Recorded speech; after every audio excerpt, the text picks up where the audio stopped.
quoi la formation des juristes est un enjeu démocratique? La légitimité des juges tient à leur indépendance, à leur impartialité et en même temps à leurs compétences, à leur savoir juridique, à leur savoir-être aussi. Tout entre-choix des juristes et a fortiori des juges présente évidemment des risques importants. Il faut que du côté des formés comme des formateurs, on évite l'entre-choix. On cultive la nécessaire diversité des profils, ce que l'École nationale de la magistrature s'attache de longue date à faire. Comment repenser l'articulation entre la formation initiale universitaire et les écoles d'application?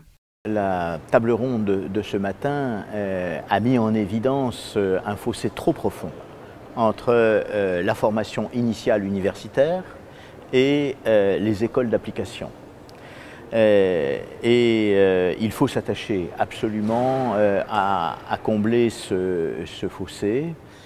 Il faut que les facultés de droit sensibilisent leurs étudiants à la notion même de déontologie, à son importance, à ses implications dans toutes les professions du droit, avant que, dans chaque école d'application, on ne développe une déontologie particulière. Il faut aussi que les facultés de droit évoluent dans leur pédagogie.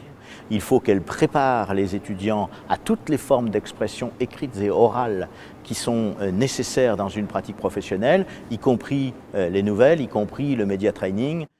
Quelle place pour l'interprofessionnalité dans la formation? Il est nécessaire que dans leur formation initiale, des magistrats, et c'est la même chose d'ailleurs pour les autres professions judiciaires, les avocats, prennent conscience de ce que sont les exigences des autres professions, leurs contraintes, leurs devoirs spécifiques.